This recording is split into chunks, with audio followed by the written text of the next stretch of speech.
we then have Surya Prakash Mahapatra, who is the India Knowledge and Capability Head for HPGVS. This is the first time that I am on a hangout with Surya, and I look forward to interacting with you.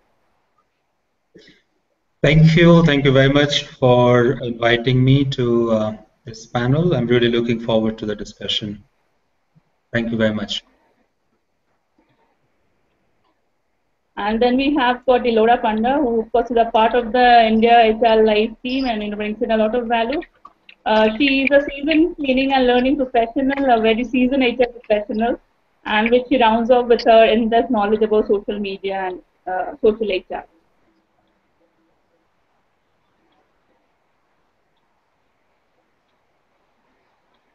All right, I guess we lost Elora. We'll wait for her to join back, and meanwhile we take the conversation ahead with Sundar and Surya. So Sundar, would you want to elaborate on on the topic of tonight, community of practice? What exactly do we mean? What defines a good community of practice? What are the traits of a good community of practice? If you can just elaborate on.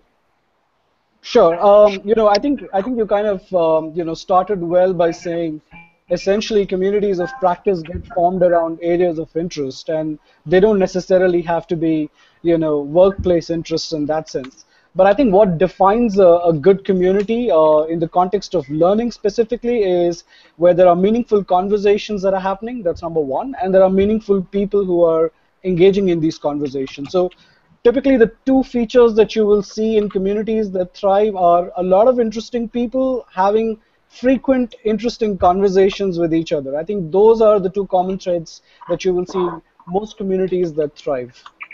Ranjan? Thanks for the very thanks for the very succinct description. Surya, would you want to add to what Sundar just said? Yeah, sure. I think Sundar has really kind of described this very nicely. When it comes to community of practice, there are two components in it.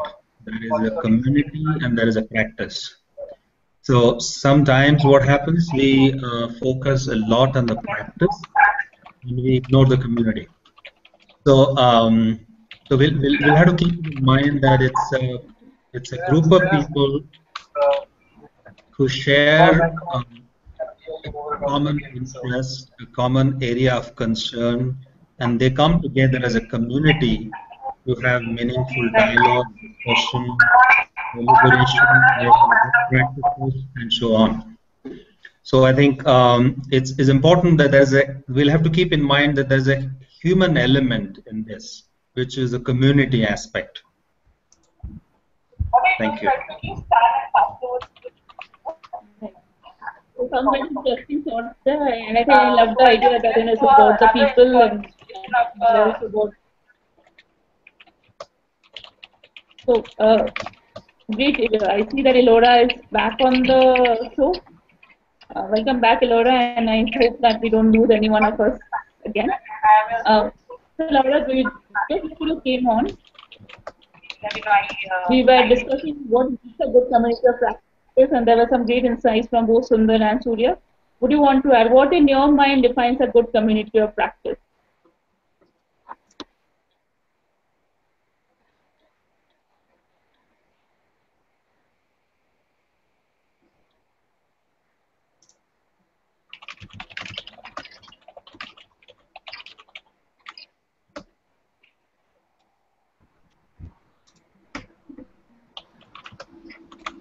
I think we're obviously facing some technology issues here. There's a lot of latency in the voice. So maybe we can just go back, Rimjim. I think a good idea would be to talk about what organizations are currently doing with communities of practice, specifically in terms of how they look at within the area of learning and development. So maybe we can ask Surya, what is he seeing within Hewlett Packard, the organization that he represents, and generally in other peer organizations? How are communities being used within learning journeys, Surya? I think I'm sure viewers would be interested in learning more about that.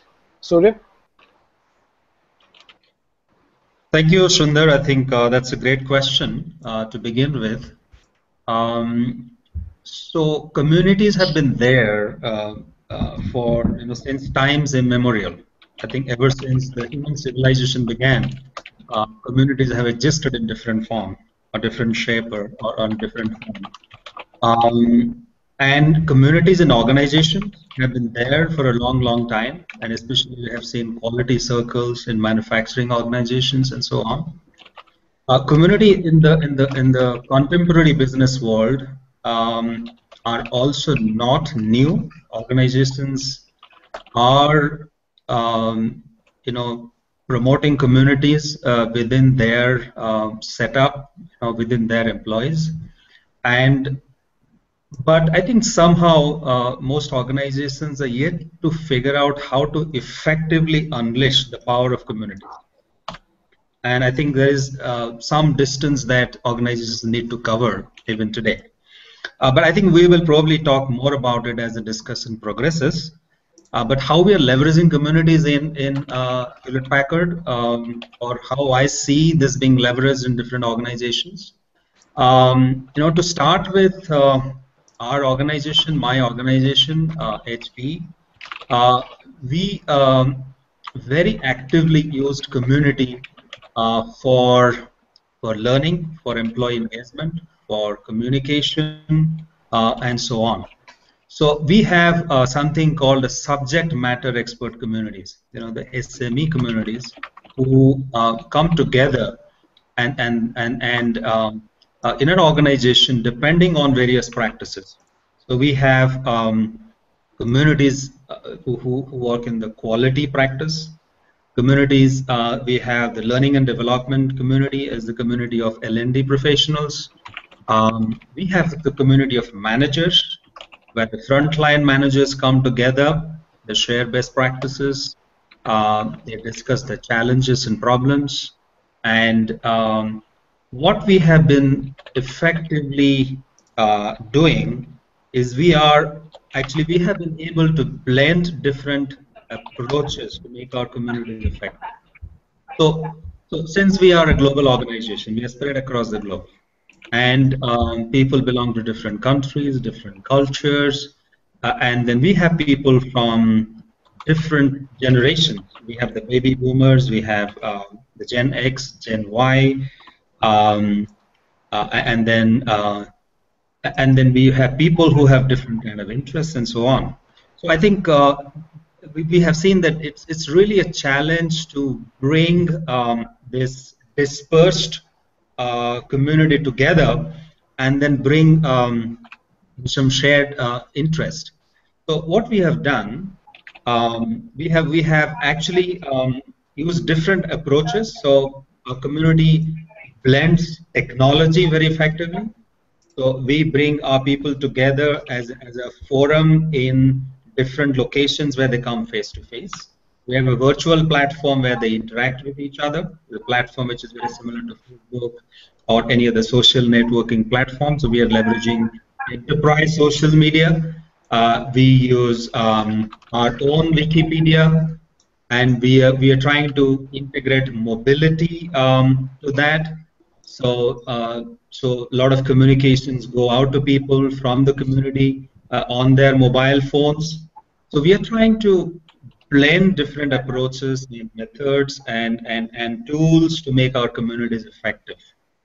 And then we have different kinds of communities, as I said. So depending on the practice or the interest, we bring people together. And most of these communities are self-initiated. They have not been forced on people. People have initiated the communities on their own, and they're very effectively running it themselves.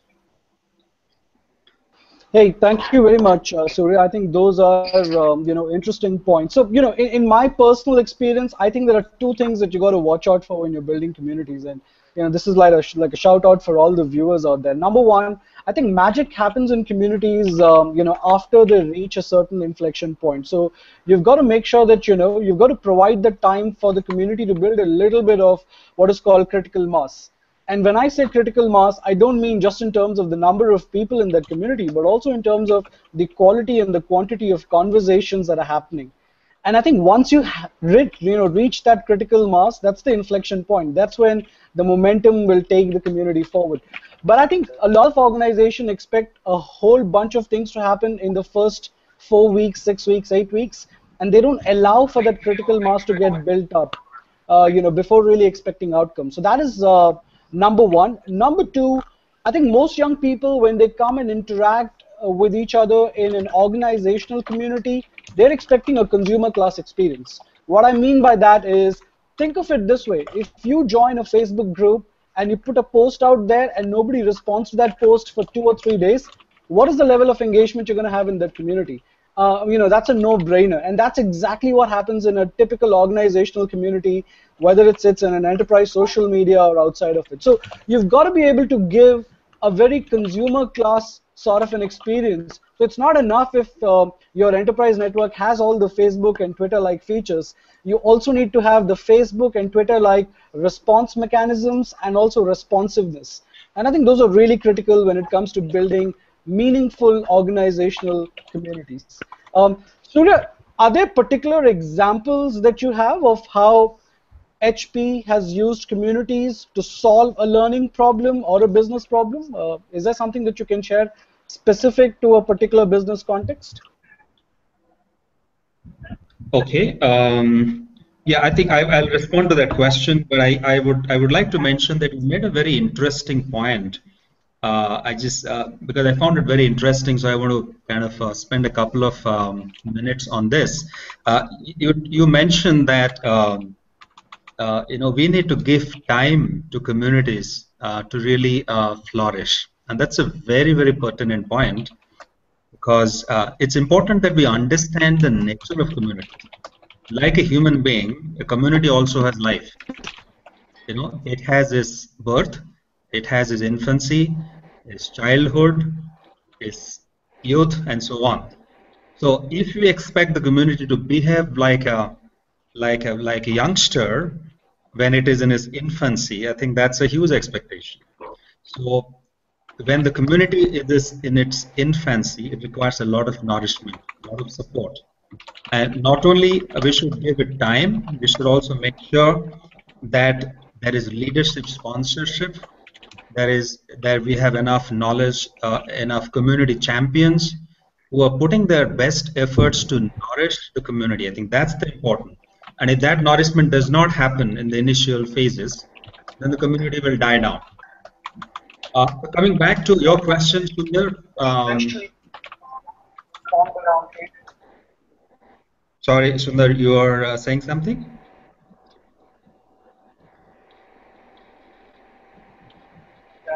They don't necessarily have to be, workplace interests in that sense.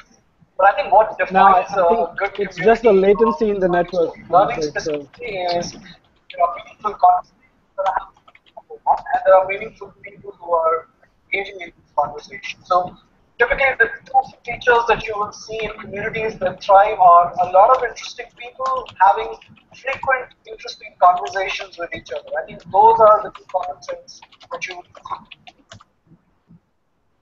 Sundar, Elora here. I would like to add also.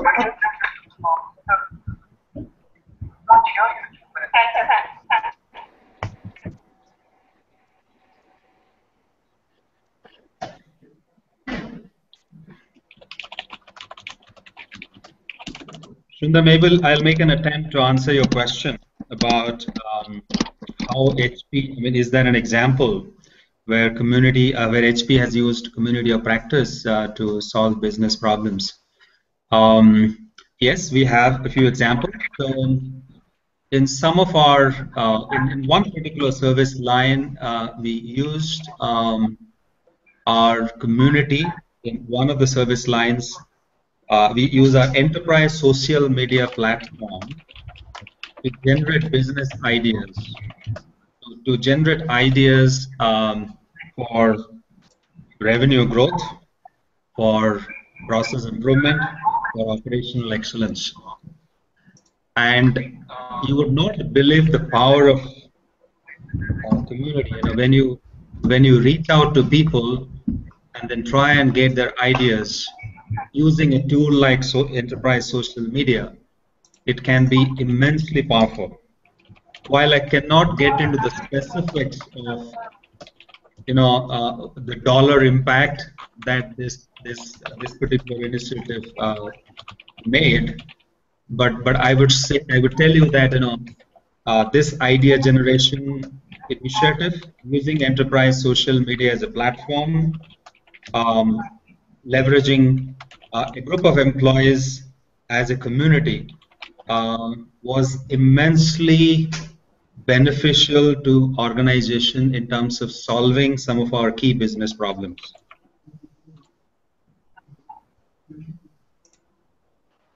Thank you.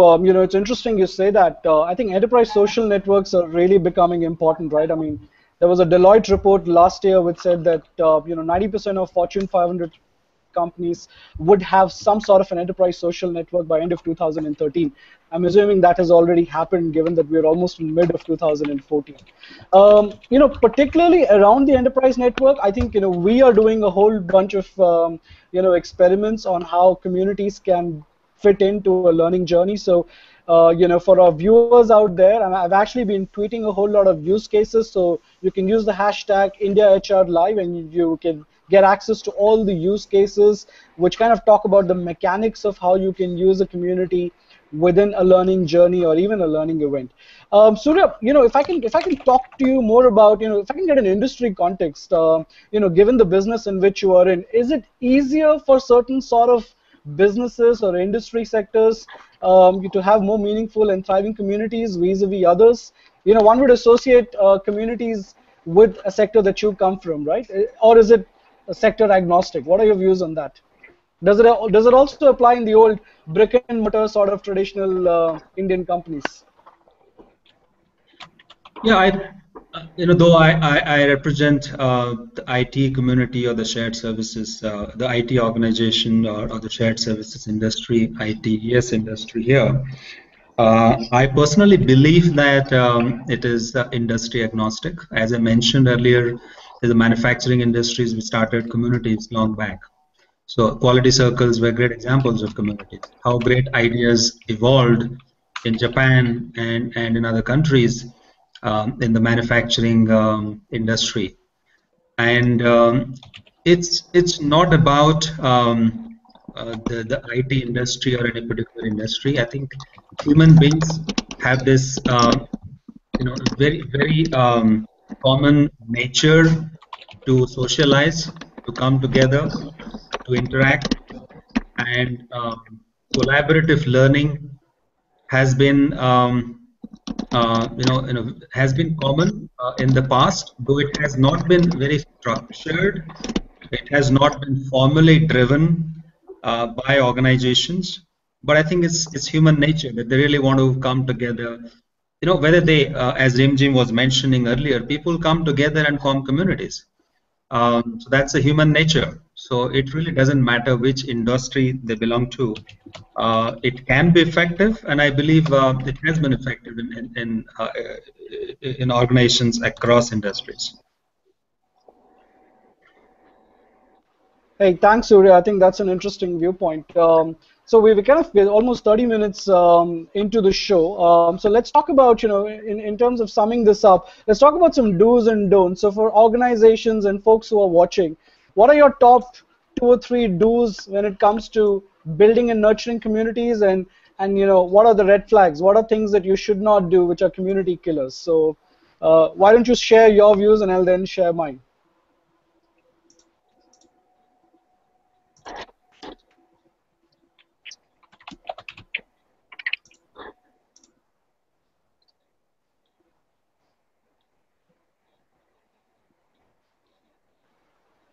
Surya, did you get my question around, what would be your top do's and don'ts when it comes to nurturing communities within the organization? Yes, yes. All right. I think the first do is for organizations and people who are managing, initiating, or running communities is to understand the nature of communities. And as I mentioned, that it is extremely important that we understand that communities have a life cycle. And also, another important imperative is for people to understand the composition of communities. Communities include people with diverse interests, and there are people who are interested in sharing, and there are people who are interested in learning. Not everybody is interested in sharing. So, community is like a park. There are only very few people who would come to the park to beautify it, but many will come to appreciate the beauty of the park. And there are those small vendors who would come there to sell sell something to people who are visiting the park. So there are different people with different interests, and understanding the composition of your community is extremely important. And if you don't understand that, and we expect everybody to share or everybody to learn, then it's not going to work. And typically you would see that in a community that only 10% of the people are active. And that's very normal. There's nothing to be worried about it or surprised about it. It's only about 5 to 10% of the people who are going to be active contributors to the community. There could be another 10, 20% who would be occasionally active in the community. The rest would not be active at all. But that does not mean that they're not part of the community. You may not know that they're keenly watching as to what's going on, what is being posted in the site, what blog, is there a new blog? They keep watching, they keep appreciating, but you may not really see their activity on the community front. The few other do's would be for the community champions to keep it always active, interesting, and alive. Bring the element of surprise. I think that's extremely important. If you look at Facebook, which is the most popular social networking platform, they keep bringing new features all the time. Breaking the monotony, which is extremely important. And organizations need to make sure that they have community champions. The people who are going to promote community, the folks who are going to be very actively engaged and involved in the community activities, make it popular, make sure that they rope in other people into the community. That's extremely important. A couple of other things which is important is have a good recognition program, recognize the contributors, the active contributors, and never forget the community aspect. So imagine what's not important only is the practice, is also the community. There are people, there are human beings. So use every opportunity to socialize, to connect, to engage, to celebrate success. That's extremely important. So these are some of the do's of great communities. The don'ts should be, I would say, the leadership team, the senior leadership should never ignore the power of community. We need leadership sponsorship. That's extremely important. Do not ignore the cultural issues, the cultural diversities. Make sure that you cater to the needs of various kinds of people, and there is a diverse audience possibly in a community. Don't ignore that aspect. And most important, never give up, because you will see that your community is not thriving. You will see it's taking time. You will gradually see there is traffic coming in, but there is no quality conversation happening. But never give up. You will see gradually quality conversations have started happening, but it is cyclic. There is active participation. There's a sudden dip after some time, but never give up. That's the most important thing. Persistence is the most important thing. And so these are some of the things that these are my top of the mind do's and don'ts, Sundar. Hey, thank you very much, Surya. I totally second that. I think you've got to stay invested in communities, personal or professional, because I think what a lot of people don't understand is leverage happens over a period of time. So you've got to stay invested. You've got to stay the course to be able to kind of leverage, from the community. I also like your point about identifying people who play specific roles in the community, and I think That's a point that a lot of organizations overlook. To give you an example, when we did an enterprise-wide adoption of our social network, we use a platform called Chatter, which is from Salesforce. We clearly identified who are our content creators, who are going to be our community champions. And once you identify who these content creators are, who would be about anything between 1 to 5% of the overall community strength, you've got to treat them differentially. You've got to have a separate engagement strategy for those who create and curate content, and you're going to have a separate engagement strategy for a whole lot of passive folks who are watching but are actually watching closely and are actively participating in some discussion once in a while. So you've got to clearly lay out, there has to be a project plan sort of an approach when you're nurturing communities. A lot of people that I speak to have this approach: hey, creating a community is equal to creating a group on your enterprise social network, and things are going to happen on their own. It's not going to happen on their own. It will take a certain amount of concentrated effort. It's going to take leadership sponsorship, just like what Surya mentioned. And it's also going to take a lot of designated community managers. So, Surya, I'd like to get your views. Do you have designated community managers in Hewlett Packard? Do you have a program where people can learn community management skills? Because that's a skill set in itself. What are your views on that? Oh yeah, absolutely important. It's absolutely important to have designated community managers. We call them community champions, and they're the people who drive the activities. And we have designated roles in the community, as you mentioned. There's an editor who probably publishes the community newsletter. There is a moderator who moderates, the face-to-face discussions which happen in different sites, different locations. So there are designated roles for different people, and that ensures participation, involvement, ownership, accountability. And we also try and bring predictability into the community activities, so people expect certain activities periodically. So there is a fortnightly newsletter that goes out. There is probably a poll, a survey that happens in a particular day in the month. So there are activities which people look forward to. I think creating that predictability is extremely important. So at the same time, it's also important to bring in the surprise element. Otherwise, it becomes monotonous.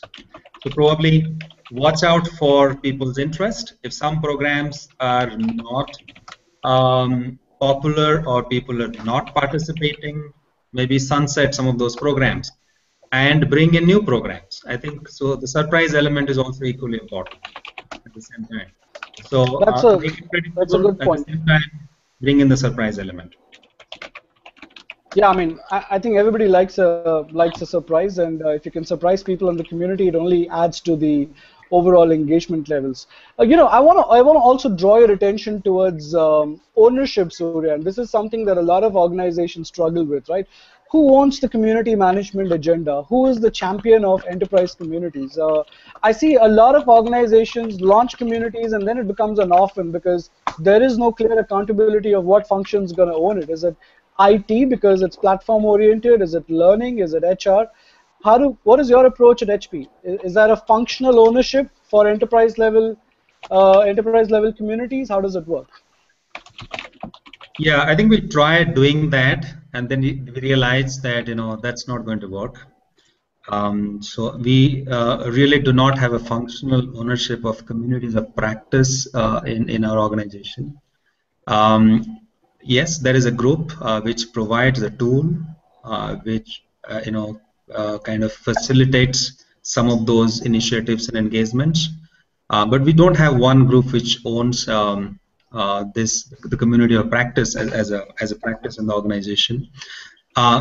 We believe that so when we started, I think we started with that mindset that we need to have one group. Could be HR, it could be learning and development organization which should own this. But we realize that communities have to be self-driven, and only self-initiated, self-driven, self-managed communities are successful, because you cannot really spoon-feed people to run communities effectively. So we have seen that quite a few communities started, but they died down after some time because there was lack of interest. Maybe the people did not find a common interest, or there were not enough champions to take it forward, and they died a natural death, which is very natural, because I mentioned some time back that communities have a life. They have the birth, they have the infancy, childhood, and so on. And like a human being, so community also has to come to a natural end at some point in time. When the community serves its purpose and it has no relevant purpose to carry it forward, we should close down the community. So some communities kind of died down, died a premature death. Some communities continued and then went on till the logical end, and some communities are still thriving. So while we need a champion within the community, I personally do not believe that there should be, this COP should be owned by a function or a group of or a particular group or department within an organization. That is my personal view, and my experience also says that, Sundar. Hey, thank you very much, Surya. And I want to just apologize to the viewers. Some of our colleagues and our host has had some technical issues, so you may not have had the seamless India HR Live experience that everybody has now gotten used to. But I hope you can find value in the bits and pieces of the conversation that Surya and I've had. Unfortunately, I've not been able to track the Twitter stream. As a practice, we normally make it interactive. There's a lot of meaning in dialogue, so we do ask our guests a lot of questions. We haven't been able to do that. But I guess part of being in a community is to have each other's back, so we kind of tried doing that. Hope you've had fun. Nisha is going to be storifying this, this conversation. I know a lot of you have been tweeting interesting reference links and videos around best practices. I've been tweeting quite a few use cases. So, again, those are all link forwards that you can refer to. So great, thank you. On behalf of India HR Live, I'd like to thank you all for making the time for this interaction. Thank you, Surya. I enjoyed talking to you. I look forward to talking to you later as well. Thank you very much, Sundar. I really enjoyed talking to you as well. Thank you so much. All right.